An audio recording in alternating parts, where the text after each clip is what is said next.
Bonjour et bienvenue sur ACI Podcast, un podcast pour comprendre le vivant autrement. Moi c'est Béatrice, créatrice de ACI. Bienvenue dans mon univers. Imaginez un être vivant avec 3 cœurs, 9 cerveaux, du sang bleu, 8 bras, dont chacun pense en partie de façon autonome.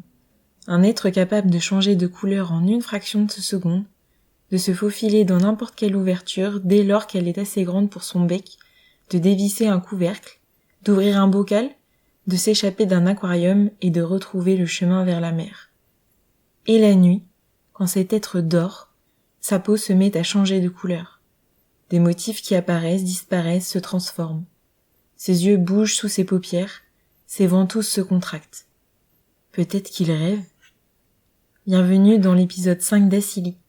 Aujourd'hui, on parle des pieuvres, ces êtres si différents de nous qu'ils semblent venus d'une autre branche de l'évolution, une intelligence qui n'a rien à voir avec la nôtre, et qui nous pose un silence, une question vertigineuse. Qu'est-ce que l'intelligence exactement ?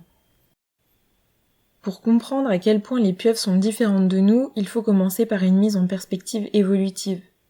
Le dernier ancêtre commun entre une pieuvre et un être humain vivait il y a environ 600 millions d'années.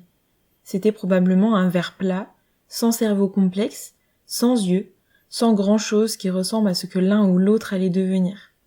Depuis lors, nos deux lignées ont évolué complètement séparément, dans des environnements radicalement différents, pendant des centaines de millions d'années. Et pourtant, à l'arrivée, on trouve dans les deux lignées des cerveaux complexes, des capacités d'apprentissage, de résolution de problèmes, peut-être même une forme de vie intérieure. C'est ce qu'on appelle la convergence évolutive, un concept qu'on a déjà croisé dans d'autres épisodes comme l'épisode sur la bioluminescence. Des solutions similaires trouvées indépendamment par des êtres qui n'ont rien en commun, sauf la pression de la sélection naturelle qui favorise les individus qui s'adaptent mieux à leur environnement, qui apprennent plus vite, qui résolvent les problèmes que la vie leur pose. Les pieuvres sont la preuve que l'intelligence complexe n'est pas le privilège des vertébrés, qu'elle peut émerger différemment, ailleurs, sous une forme qu'on n'aurait jamais imaginée. Avant de parler de ce que les pieuvres font, parlons de ce qu'elles sont, parce que leur biologie est en elle-même déstabilisante. Les pieuvres ont 3 cœurs. 2 cœurs branchiaux, qui pompent le sang à travers les branchies pour l'oxygéner, et un cœur systémique qui distribue ce sang oxygéné au reste du corps. Quand une pieuvre nage activement, son cœur systémique s'arrête, ce qui explique pourquoi elle préfère ramper plutôt que de nager sur de longues distances. Leur sang est bleu, pas par métaphore, littéralement. Là où nos globules rouges utilisent l'hémoglobine, une molécule à base de fer qui donne au sang sa couleur rouge, les pieuvres utilisent l'hémocyanine, une molécule à base de cuivre qui donne au sang une couleur bleu-verte. L'hémocyanine est moins efficace que l'hémoglobine à température normale, mais elle fonctionne mieux dans les eaux froides et pauvres en oxygène des fonds marins. Et puis il y a le système nerveux.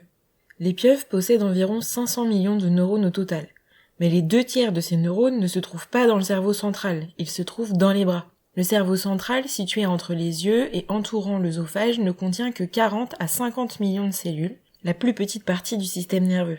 Les 2 lobes optiques, eux, contiennent entre 120 et 180 millions de neurones, et le système nerveux des bras contient les 2/3 des 500 millions de neurones totaux. Les bras de la pieuvre possèdent un anneau neuronal qui contourne le cerveau. Les bras peuvent ainsi s'envoyer des informations entre eux sans que le cerveau en soit conscient.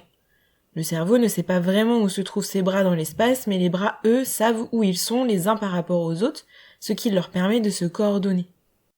Ce que cela signifie concrètement, quand un bras de pieuvre acquiert des informations sensorielles et motrices de son environnement, les neurones dans les bras peuvent les traiter et initier une action sans attendre les instructions du cerveau central. Et la démonstration la plus directe de cette autonomie est peut-être la plus troublante. Un bras amputé continue à répondre aux stimuli et à exécuter des mouvements coordonnés pendant un certain temps après avoir été séparé du corps. Cette architecture a conduit certains chercheurs à poser une question vertigineuse. Si les pieuvres ont une conscience, elles pourraient prendre une forme radicalement différente de la nôtre. Il se pourrait même que chaque bras possède son propre champ de conscience, que la pieuvre soit en un sens plusieurs êtres coexistants dans un seul corps. Cette question reste ouverte, mais elle dit quelque chose d'essentiel sur à quel point les pieuvres représentent une forme d'existence que nous avons du mal à saisir.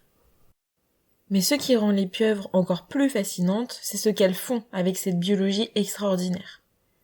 Les pieuvres utilisent des outils, une capacité longtemps considérée comme le privilège des primates et de quelques autres vertébrés. La pieuvre noix de coco, Amphioctopus marginatus, collecte des demi-coques de noix de coco abandonnées sur les fonds marins, les transporte sous son corps en marchant maladroitement sur 2 bras et les assemble pour construire un abri. Elle n'utilise pas l'outil immédiatement, elle le transporte, l'anticipe et le planifie. C'est l'une des rares utilisations d'un outil planifié connu chez un invertébré. En laboratoire, les pieuvres ouvrent des bocaux vissés, démontent des verrous ou naviguent dans des labyrinthes complexes. Elles apprennent par observation. Une pieuvre ayant regardé une congénère résoudre un problème le résout plus vite ensuite. Elle s'ennuie, manifeste de la curiosité, joue avec des objets sans raison utilitaire apparente. Des pieuvres en aquarium ont été observées en train de démonter les tuyaux de plomberie de leur bassin, d'éteindre les lumières en visant les ampoules avec des jets d'eau et de s'échapper la nuit pour aller chasser dans les bassins voisins avant de rentrer avant l'aube. Des études comparatives suggèrent qu'un processus évolutif convergent a conduit à la sélection d'une organisation neuronale similaire à celle des vertébrés, avec une plasticité synaptique à long terme dépendante de l'activité, le mécanisme cellulaire de base de l'apprentissage et de la mémoire. En d'autres termes, les pieuvres apprennent et mémorisent de la même façon que nous, au niveau cellulaire, malgré 600 millions d'années d'évolution séparées. Et puis il y a le camouflage, peut-être la capacité la plus spectaculaire visuellement. En une fraction de seconde, une pieuvre peut modifier la couleur, la texture et la forme de sa peau pour disparaître contre n'importe quel fond. Roches, sable, corail, algues, la précision est stupéfiante. Ce qui rend ce camouflage encore plus troublant est que les pieuvres sont daltoniennes. Elles ne possèdent qu'un seul type de photorécepteur dans les yeux, elles ne devraient donc percevoir le monde qu'en nuances de gris. Et pourtant, elles se camouflent avec une précision chromatique extraordinaire. Comment ? C'est une question que la science débat encore activement. Une hypothèse fascinante suggère qu'elles utilisent la forme particulière de leurs pupilles en W pour détecter les couleurs via la dispersion chromatique de la lumière, un mécanisme complètement différent du nôtre. D'autres chercheurs suggèrent que leur peau elle-même pourrait détecter la lumière directement via des photorécepteurs cutanés. Daltonienne et pourtant maîtresse de la couleur, le vivant trouve toujours des solutions inattendues. Voilà maintenant quelque chose que j'ai envie de vous raconter et qui me fascine profondément. En 2021, une équipe de chercheurs brésiliens publie une étude dans la revue eScience. Ils ont filmé des pieuvres en train de dormir et ce qu'ils ont observé les a surpris. Pendant leur sommeil, les pieuvres alternent entre 2 états distincts. Un sommeil calme d'abord, où l'animal est pâle, immobile, les pupilles réduites à des fentes, et puis sans prévenir, quelque chose change. La peau commence à se modifier, des motifs apparaissent, des couleurs changent, des textures se transforment. Les yeux bougent sous les paupières, les ventouses se contractent, les bras se crispent légèrement, cet état dure entre 40 secondes et 1 minute, puis l'animal retourne au calme. Ce cycle se répète toutes les 30 à 40 minutes. Les chercheurs ont comparé cet état actif au sommeil paradoxal des mammifères appelé REM, cette phase du sommeil pendant laquelle nous rêvons, caractérisée par des mouvements rapides des yeux et une activité cérébrale intense.